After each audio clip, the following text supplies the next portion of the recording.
IBomma Ravi custody రిపోర్టులో కీలక అంశాలు వెలుగులోకి వచ్చాయి. 12 రోజుల పాటు ఐబొమ్మ రవిని పోలీసులు విచారించారు. అందులో చెప్పిన అంశాలతో కూడిన రిపోర్టును కోర్టుకు సమర్పించారు పోలీసులు. ఐబొమ్మ రవి 2 రకాలుగా సినిమాను కొనుగోలు చేసినట్లు గుర్తించారు. కామ్కార్డ్ ప్రింట్ను ఒక ధర, హెచ్డీ ప్రింట్లకు మరో ధర పెట్టినట్లు కొన్నట్లు కస్టడీ రిపోర్టులో పేర్కొన్నారు.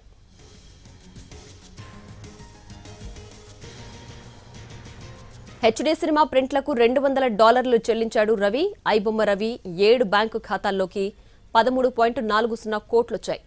మొత్తం విదేశీ కరెన్సీ రూపంలో లావాదేవీలు జరిపాడు ఐబొమ్మ రవి. ఆన్లైన్ బెట్టింగ్ యాడ్ల ద్వారా ఒక్కసారి 1.78 కోట్లొచ్చాయి. ట్యాక్స్ ఇబ్బందులు రాకూడదని తన సోదరి చంద్రికకు 90 లక్షలు పంపాడు రవి. కొంతకాలం పాటు కూకట్పల్లి ఉషా ముళ్లపూడి దగ్గరలో ఒక ఆఫీసును అద్దెకు తీసుకుని ఆఫీస్ నడిపాడు రవి. ఆ సమయంలో 10 మందిని నియమించుకుని పైరసీలు చేయించాడు.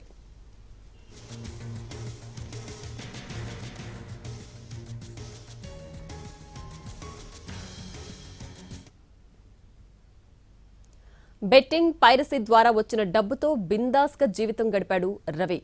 12 రోజుల కస్టడీ తర్వాత ఐబొమ్మ రవిని జైలుకు తరలించారు పోలీసులు. ఇదే అంశానికి సంబంధించి పూర్తి డీటెయిల్స్ మా ప్రతినిధి రాధాకృష్ణ లైవ్ లో అందించడానికి సిద్ధంగా ఉన్నారు. రాధాకృష్ణ. ప్రియా, మొత్తం 2 వారాల పాటు కస్టడీ విచారణలో అనేక కీలక అంశాలైతే ఐబొమ్మ రవికి సంబంధించినవి వెలుగులోకి అయితే రావడం జరిగింది. ఇందులో ప్రధానంగా అసలు ఇతను ఈ బొప్పం కావచ్చు, ఐబొమ్మ కావచ్చు, ఈ రెండింటిని కూడా ఎక్కడి నుండి రిజిస్ట్రేషన్ చేసుకున్నాడు అన్న దానికి సంబంధించి కూపిలా గారు ఇతను ఈఆర్ ఇన్ఫోటెక్ పేరుతో ఉన్న ఒక కంపెనీకి సంబంధించిన డీటెయిల్స్ సేకరించి ఆ ఈఆర్ ఇన్ఫోటెక్ పేరు మీద ఐబొమ్మ, బొప్పం వెబ్సైట్లని రిజిస్టర్ చేసినట్లు కూడా గుర్తించడం జరిగింది. అలాగే ఈ విచారణలో గతంలో చాలా వరకు సోషల్ మీడియాలో కొన్ని రూమర్లు రావడం జరిగింది. ఐబొమ్మ రవి తన భార్యనే పట్టించింది అంటూ కూడా అనేక రూమర్లు రావడం జరిగింది. కానీ ఇదంతా కాదు, అతను ఏదైతే ఐబొమ్మకు సంబంధించిన పోస్టర్ డిజైన్ చేసిన వ్యక్తి ఉన్నాడో అతన్ని విచారిస్తున్న సమయంలో, అంటే ఐబొమ్మ రవి అరెస్ట్ కాకముందుకే అప్పటికే సినీ ఇండస్ట్రీకి సంబంధించిన వాళ్ళు 3 కేసులు ఇవ్వడం జరిగింది. ఆ 3 కేసులపైన విచారణ చేస్తుండగా ఈ ఐబొమ్మ పోస్టర్ని ఎవరైతే క్రియేట్ చేసిన వ్యక్తి ఉన్నాడో అతన్ని విచారణ తీస్తున్న క్రమంలో అతని ఫోన్కి ఒక మెసేజ్ రావడం జరిగింది. అది కూడా ఐబొమ్మ రవే పంపించాడు, తాను హైదరాబాద్ కు వస్తున్నాను పలానా రోజు అంటూ. దీంతో ఆ మెసేజ్ ఆధారంగా ఐబొమ్మ రవిని కుకట్పల్లిలో అతని నివాసానికి చేరుకున్న తర్వాత అతన్ని అదుపులోకి అయితే తీసుకోవడం జరిగింది. ఆ తర్వాత నుండి అతన్ని విచారిస్తూ రావడం జరిగింది. ముందుగా మాత్రం ఎక్కడ కూడా ఐబొమ్మ రవి తను ఎక్కడ ఎలాంటి నేరానికి పాల్పడలేదని చెప్పాడు. అలాగే పోలీసులను ఎదురు ప్రశ్నలు వేసిన సందర్భం కూడా చోటు చేసుకోవడం జరిగింది. కానీ దర్యాప్తు అధికారుల దగ్గర ఉన్న పూర్తి స్థాయి ఎవిడెన్స్ ను అతను ముందల ఉంచి అన్ని వివరాలు అయితే సేకరించడం జరిగింది. అతను 2 రకాలుగా సినిమాలను అమ్ముకున్నట్లు గుర్తించారు. ఒకటేమో క్యామ్ కార్డర్ ద్వారా రికార్డ్ చేసినవి, అలాగే మరొకటి హెచ్డీలో అంటే హై డెఫినేషన్ దాంట్లో రికార్డ్ చేసినవి.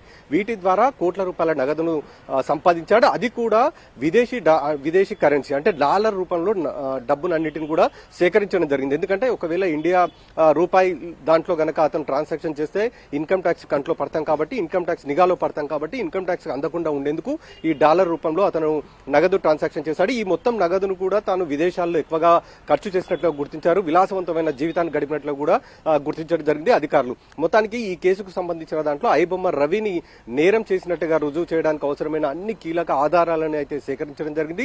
అలాగే ఐబొమ్మ రవికి మరొక 2 ప్రమేయం ఉన్నట్లు కూడా గుర్తించారు. కాబట్టి ఆ 2ని కూడా ప్రస్తుతం విచారిస్తున్నారు.